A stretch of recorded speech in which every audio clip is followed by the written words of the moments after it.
ఇక గుంటూరు జిల్లా మంగళగిరిలో లేడీ అఘోరీ హల్చల్ చేసింది.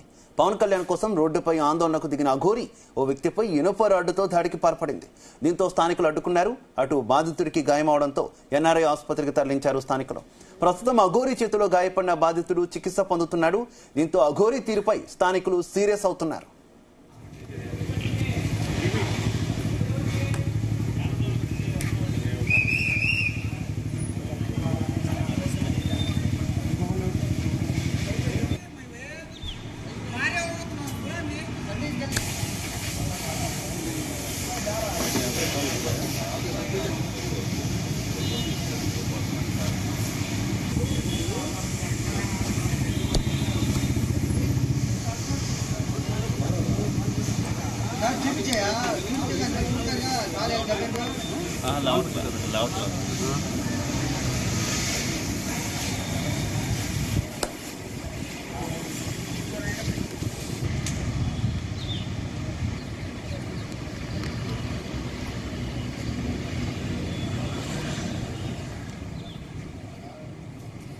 గుంటూరు జిల్లా మంగళగిరిలో లేడీ అఘోరీ హల్చల్ చేసింది. పవన్ కళ్యాణ్ కోసం రోడ్డుపై ఆందోళనకు దిగిన అఘోరీ ఓ వ్యక్తిపై ఇనుప రాడ్డుతో దాడికి పాల్పడింది. ఇక ఇదే విషయంపై మరిన్ని updates crime bureau chief Ravitej అందిస్తారు.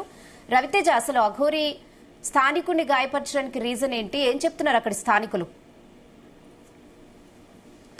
రాత్రి వరకు తెలంగాణలో ఉన్నటువంటి లేడీ అఘోరీ ఉదయాన్నే మంగళగిరి రోడ్డు పైన ప్రత్యక్షమయ్యి కొద్దిసేపు రోడ్డు పైన హంగామా క్రియేట్ చేసినటువంటి వార్త వెలుగులోకి వచ్చింది.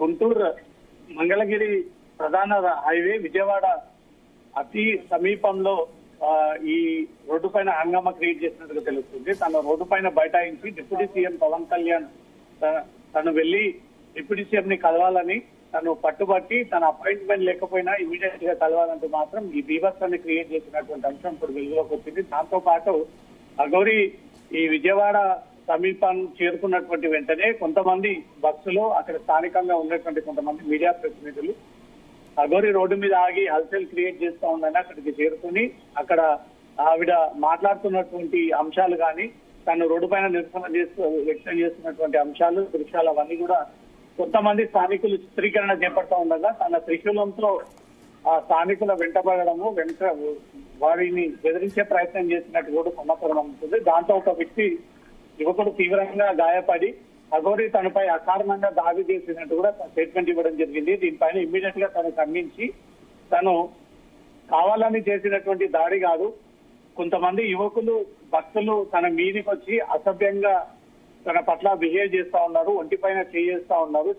చెప్పినా కూడా వినకుండా ఒక్కసారిగా తన ఒంటి మీద చేసే ప్రయత్నం చేశారు. తను ప్రొటెక్షన్ చేసుకోవడంలో భాగంగా నేను ఈ దాడి చేయాల్సి వస్తుందంటూ మాత్రం అఘోరీ చెప్తా ఉంది. సరే, ఈ సీన్ పక్కన పెడితే పవన్ కళ్యాణ్ కోసం తను రోడ్డు పైన హంగామా క్రియేట్ చేయడము, పోలీసులు వచ్చి తనని సంజాయించి అపాయింట్మెంట్ లేకుండా డిప్యూటీ సీఎం ని కలిసేటువంటి అవకాశం ఉండదు అని చెప్తున్నప్పటికీ వినకుండా ఆ రకంగా నేను రోడ్డు పైన బైఠాయించి శాంతి భద్రతలకు విఘాతం ఏర్పాటు చేయడంతో పాటు అక్కడ పబ్లిక్ న్యూసెన్స్ క్రియేట్ చేయడము, ట్రాఫిక్ జామ్ అయిపోవడంతో పోలీసులు సీన్ లోకి దిగి తనను సంజాయించే ప్రయత్నం చేసినప్పటికీ వినకపోవడంతో అఘోరీ చేతిలో ఉన్నటువంటి త్రిశూలాన్ని ఒక్కసారిగా పోలీసులు లాక్కోవడము, తన ఆవేశానికి లోనైనటువంటి వెంటనే పోలీసులపైన దాడికి ప్రయత్నం చేయడము, పోలీసులపై పిడిగుద్దులు గుద్దుతూ నెట్టుతో రోడ్డు పైన న్యూసెన్స్ క్రియేట్ చేసినటువంటి దృశ్యాలు రోడ్డు పైన కనబడుతూ ఉన్నాయి. స్థానిక ప్రజల్ని గాయపరచడము, పోలీసులు ప్రొటెక్షన్ కల్పించడానికి వస్తే కూడా పోలీసుల పైన దాడి చేసేటువంటి ప్రయత్నం చేయడము, తీవ్ర హల్చల్ చేసింది, హంగామా చేసింది, బీభత్సం క్రియేట్ చేసిన దానిపై మాత్రం పోలీసులు ఈ వ్యవహారాన్ని సీరియస్ గా తీసుకుంటా ఉన్నారు. ఒక డ్యూటీలో ఉన్నటువంటి అధికారి పైన చేయడము, విధులకు ఆటంకం ఏర్పాటు చేయడము, అక్కడ అందరి సమక్షంలోనే ఎస్ఐ స్థాయి అధికారి పైన ఈ దాడులకి పాల్పడడంపై మాత్రం పోలీస్ శాఖ సీరియస్ గా వ్యవహరించబోతా ఉన్నట్టు కూడా సమాచారం అందుతుంది. ఈ స్థానిక వ్యక్తి పైన దాడి చేసింది తనిచ్చేటువంటి స్టేట్మెంట్ ప్రకారంగా తన పట్ల అసభ్యంగా బిహేవ్ చేసి ఒంటిపైన చేతులేసే ప్రయత్నం చేశారని అఘోరీ తనని అకారణంగా వీడియో తీసుకుంటే తనపై అటాక్ చేసిందంటూ కూడా స్థానిక వ్యక్తి చెప్తున్నటువంటి వర్షం. దీంట్లో కరెక్ట్ గా ఏం జరిగింది అనే దానిపై మాత్రం పోలీసులు దీనిపై ఎంక్వైరీ చేసి నిజాలు ఏంటనేది కూడా బయటికి తెలిసిపోతా ఉన్నారు. ఇప్పటికే పవన్ కళ్యాణ్ ఇతర రాష్ట్రాల్లో జరుగుతున్నటువంటి ఎన్నికల సందర్భంగా ప్రచారంలో ఉండగా లేని టైం చూసుకొని అఘోరీ మంగళగిరి ప్రాంగణానికి చేరుకొని డిప్యూటీ సీఎం ని కలవాలంటూ కూడా పట్టుబట్టడం మాత్రం ఇప్పుడు హాట్ టాపిక్ గా మారింది. పోలీసులపైన దాడి చేస్తడం, దాడి చేసినట్టుగా దృశ్యాలు, అక్కడ చేతులు వాళ్ళ పైన వేయడము, డ్రెస్ ని ముట్టుకోవడం లాంటి అంశంపై మాత్రం పోలీస్ శాఖ రివ్యూ చేసి అఘోరి పైన కేసు పెట్టేటువంటి ఆలోచనలో ఏపీ పోలీసులు ఉన్నట్టుగా తెలుస్తోంది. రేహానా